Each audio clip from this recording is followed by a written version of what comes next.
And welcome to another video. Appreciate you taking the time to watch this. I'm going to do a feature topic which for myself was really key to increasing my strike rate, and it was actually something really that I've only just began to recognize and implement properly. And I'll also give you a quick recap about what I saw happening last week, the psychology as well of the retail trader, and how we can actually use that to our benefit trading against them. This is last week's trading. So this is Friday, Thursday, and then going back to the beginning of the week. So we actually finished here last week. And the significance of it, if you think about it, when we've actually got this in price, we've actually got a break lower, a retracement, and then it looks like it's about to sell off. So you've got sellers that are in the market from here, yeah, that have seen this as a retracement. This is A, B, and C. They're expecting a continuation to the downside. So you've got sellers in the market here. But then we've actually had this big rejection down here. So this is a tweezer bottoms, if everybody knows that setup, or I should say candlestick formation. And we're actually respecting this level. So what you need to be asking yourself is, what are we rejecting? What level are we respecting? So what I do is go up to the weekly time frame, and if we would do that, that's nice and simple. We've traded below it here. We've taken the sell side liquidity on the weekly time frame, and then what will we be looking at doing? Yeah, so just to use a bit of Michaelism from ICT, pause the video. But jokes aside, if you have a think about what do we expect if we've actually seen a purge of the sell side liquidity here, then what would we usually expect? So one of three things.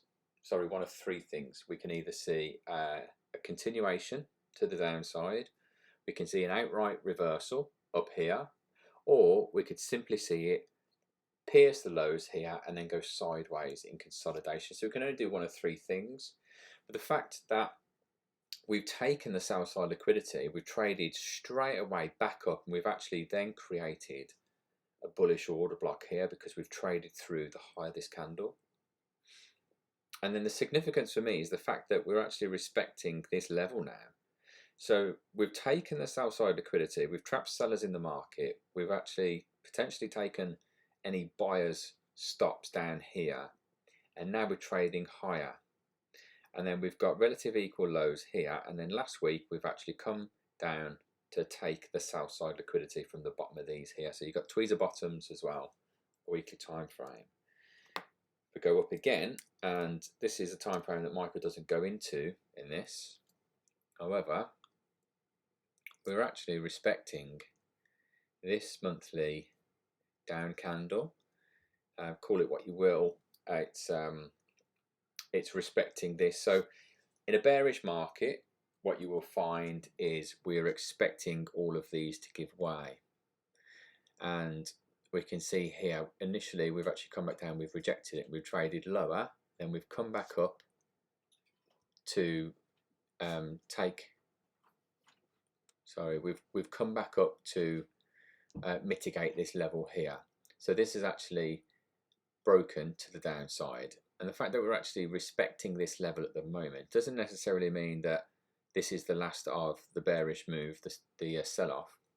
What it does mean is this is going to give us a bit of context to anticipate some bullish pressure. So now I've actually put that key level in there, which is actually the top of this order block. What I want to do is go back to the weekly time frame. You can see that there. So we've come through there almost to the 50% mark of this weekly downward candle. And if we go over there, what have we done? So we've actually come down, we've got equal lows here on the weekly time frame. So there's a lot of confluence to suggest that we could anticipate something bullish here. So although you you want to go with the overall sentiment, which is bearish, we still need to consider the possibility that there's going to be bullish moves. And the very nature, the fact that we're seeing a lot of trappy behavior in the market here. You go down to the daily time frame, we've had a break, a retest, a fake continuation, we broke the short-term low, then we've traded above it here. So what does that tell you? So does this look anything like what Michael has taught us to look for on the 15-minute time frame? It does to me. So what happens if we, if we go from the high to the low here? So we've come down, we've taken the sell side liquidity, we've also had this short-term shift in market structure, and then we've created a fair value gap. We have actually since filled this fair value gap. We've actually traded back down into this order block. We've also traded 50% of this order block here. So if we put 50% on tool, you can see how much respecting of that level we've done over the last few weeks. So this downward candle, we've broken to the upside with a fair value gap. This is actually now showing like it wants to go a little bit higher, because look at all of this imbalance. So this is actually, if we go up to the weekly time frame, this is this imbalance here. So what I want to do is I want to have that low drawn on, go back to the daily, where's that? Okay, so here. So what do we have between here and here where we could actually be looking for an area of influence? So on a short-term basis, when we're looking at intraday trading, this is important and this is important. So is this low. So, and it's going to get very cluttered, but what I will do is I promise I'll start to remove all this once it starts to paint a bigger picture. So we've got this low, we've broken below the low, and we've actually got a swing high formed here on the daily time frame. So on an intraday perspective, we're bearish. Okay, so we've got a bearish rundown, and we're looking at anticipating where is the internal range liquidity in this move up, to start looking at trading from a premium on an intraday down to a discount again intraday. And what we're looking for is we're looking for the lows to be taken nice and simple on the way back down, and then we've actually got this here, which is a rejection block, where we've actually got this. When we simply put, this is where there are, if in retail terms, this is where buyers are basically camping out and they're looking at scooping this up. But from an ICT perspective, it's actually just coming back down to take some of this liquidity. So let me just now remove some of this. So we've actually met that objective there to the pip, which was just shy of this previous daily high. And then where we've actually had this bearish move down, we've had a bullish retracement. We've actually come back down, we've filled in this gap, we've traded in between here. Michael's already covered that in the lessons, where you've actually got this true gap. So this is obviously an area of influence here, and it's an area of interest as well. But to me, going back to what I was saying, you've got sellers trapped in the market here. Before Thursday, you had buyers trapped in the market here who thought this was a continuation to the upside. We've actually fallen short here. So now you've got more sellers here. And then just going straight into the near-term dealing range, if you think about it, we've actually now got this here. So we've come back down to balance this in price. So this fair value gap here, we've rebalanced.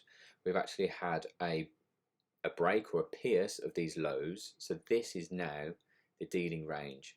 So from this low to this high, we're actually now in a premium environment. But what's resting above this? Buy side liquidity. And what's also resting above these relative equal highs? Buy side liquidity. So we've gone up and down the time frames, but in a brief summary, what we've done is we've used the higher time frame, the monthly, to identify why the price is rejecting this level and trading higher. We've got the overall sentiment that we're bearish. We've got all of this imbalance here. We've already infilled this, but price is showing reluctance to trade lower than this, because in my opinion, we need to come up and we need to take this liquidity and then fill in some of this range here before we then see a continuation to the downside. Or simply we just go sideways, but you just need to trade with the information that you have. There's an old retail a retail trading analogy or a phrase term, which is trade what you see, not what you think. And that still stands true. So I know it comes from the retail world, but you've got to trade what you think is going on, and you've got to anticipate a few steps ahead of that. So if this wants to go lower for cheaper prices, in order to do that, it needs to build up enough sell orders. The only way that the smart money is going to build sell orders is if you've got enough people that are actually prepared to buy it at a higher price. And that's what we're doing here, in my opinion. We're actually engineering sell side liquidity, and I think this here is going to be a lovely opportunity for a short sell. So what gave me the confidence of that is we'd already anticipated just how much, and we can go even back here where we've got more lows, where we've actually come down to take all of this liquidity. But all week and all of last week we had buy side liquidity building below these lows here because people thought it was going to go to the upside. Then it's actually had a run down, and the very fact that after all of this messing around, stopping here, running lower, failing, and then coming back here, creating a lower high, even after all of that behavior in the market, we've seen a reluctancy to continue trading lower for this objective here. So why is that? That's what you need to start asking yourself, because we need to come back up and take some of this. And then what have we got here? We've actually got a shift in market structure. Okay, we've got the elephant jumping into the pool scenario here. So you've got this big impulsive move. So you've got displacement to the downside, and then taking that into consideration on Thursday, and this is where I'll now begin to move from talking about the psychology of retail traders and also the market in its sort of general form. And now we'll move into talking about using the 1 hour and also the 4 hour time frame to add framework to your trades. So I've just highlighted this candle here because this was actually a shift in direction for me, because we've taken out all of this buy side liquidity, sell side liquidity.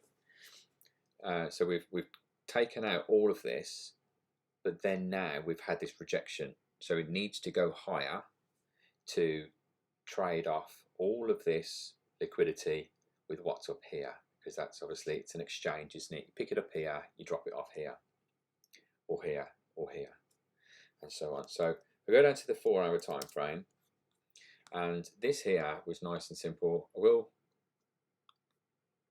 So first of all, so if I go to the daily time frame, the significance of this last candle before the move down, we've got the low, which comes in at 3865.8, and we've got the high on this one, which comes in at 3866.1. So there's a slight overlap in price where it's rebalanced it.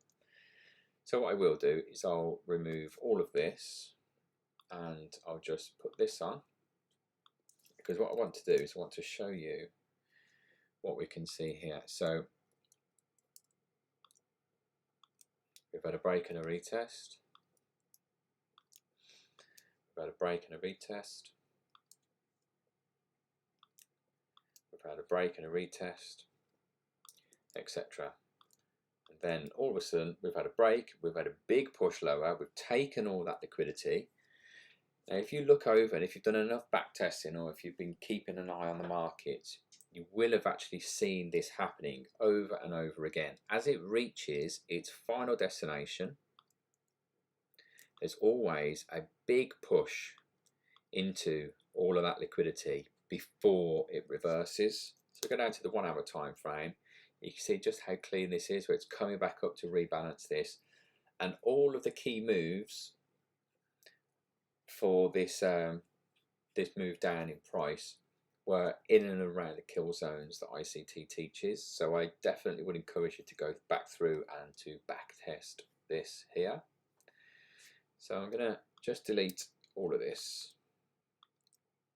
and on Thursday we had this here, which is also significant because of this. So you've got the sell side liquidity here. We've purged that. We've actually taken it down to its lowest objective. We've actually come back up, and what do you see here? This is the 1 hour time frame, remember?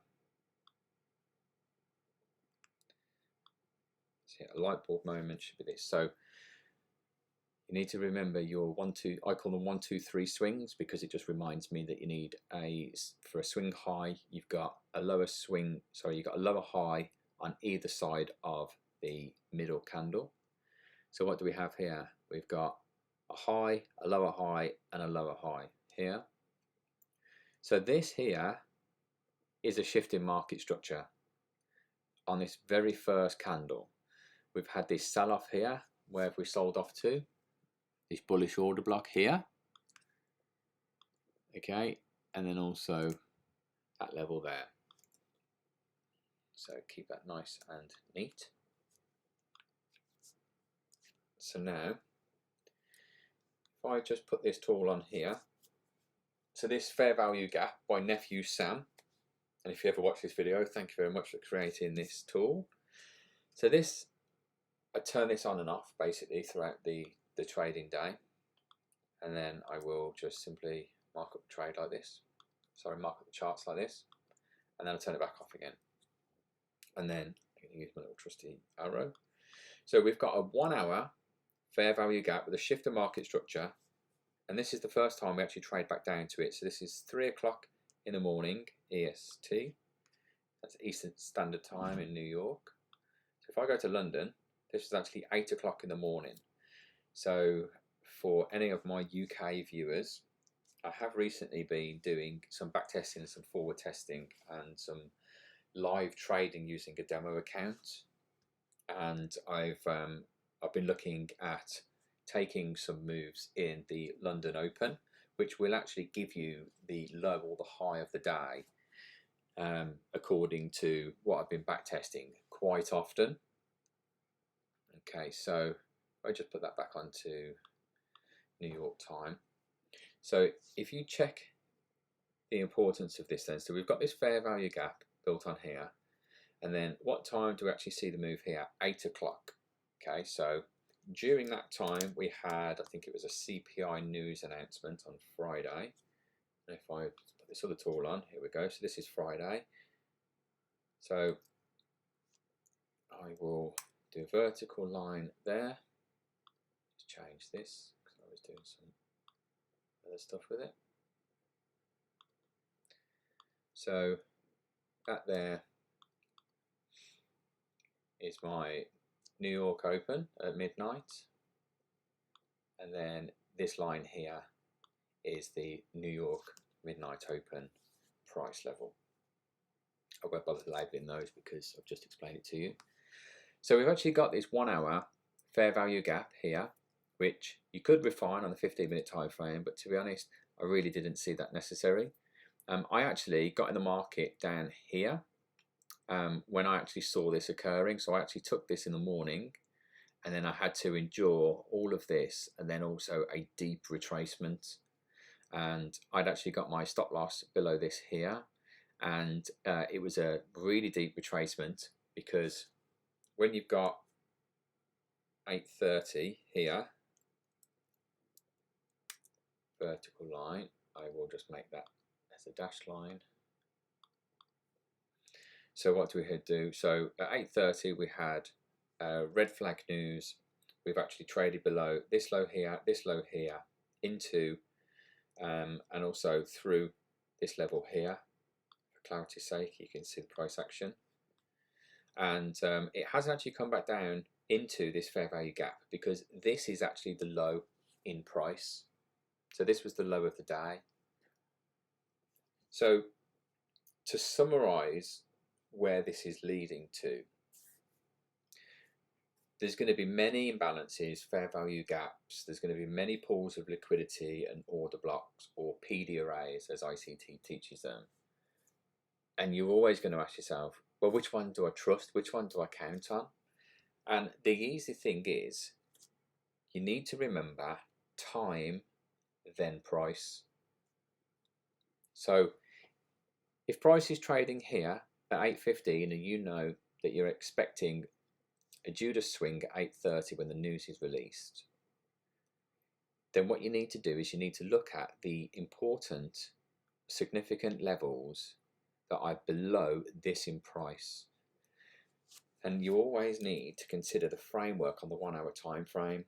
So this is the daily rundown, which doesn't happen unless the 1 hour time frame has a shift in market structure. Agreed? So tell yourself the significance of the reverse of that. If we've swept those lows and showed a reluctancy to trade lower than that on Thursday, in fact, instead of trading lower, we've then had a shift in market structure. We've broken this short-term high here. We've come back down to rebalance that price here. Again, another wick down into this bullish order block. We've created another bullish order block here where we've actually broken that to the upside. We've now got an imbalance in price. When we were trading here on Friday, I saw that this was coming back down to take this low, and what it was also doing as well is, if you think back to the beginning of this video, this to retail traders looks like a lower high. So when they see that this is then broken, quote unquote, to the downside, all we're doing from a smart money ICT concept is we're just coming back down to rebalance this in price, whereas retail traders see this as a shift in market structure and a retracement to go lower.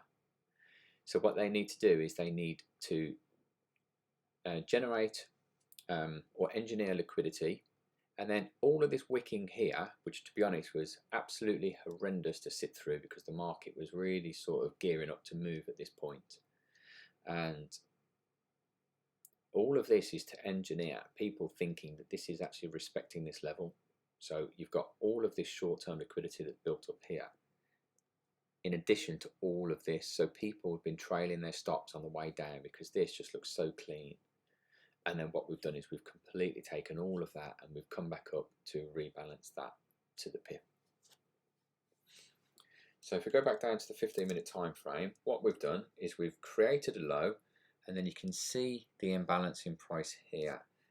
And at this moment in time, when I took it, I saw this as a rejection. I've already had that run into liquidity on the 1 hour time frame. I still read candlestick formations, so this is a low test. We've rejected this with a nice wick. We've traded above it here. We've come back up, and then when we're coming back down here, we're now just coming back to add an OTE type setup here. So if you go down to the 5-minute time frame, you can see that we've actually had a shift in market structure here. That there. So there's your short-term high. This is your displacement. Look how that's respected the 1 hour fair value gap. Shift in market structure, retrace back down, engineered more liquidity, and then we've just started to move higher. Higher high, higher low, higher high, higher low. So for full disclosure as well, and I know this is getting to be quite a longer video than usual and a lot of detail and information, but I was actually looking for the potential of this being the 3 drives pattern. So you know the 1, 2, 3. So I was actually a little bit dubious the fact that we were then trading lower. But as soon as we actually come back down and I saw what was happening, it gave me confidence to hold my stop here. So my stop was actually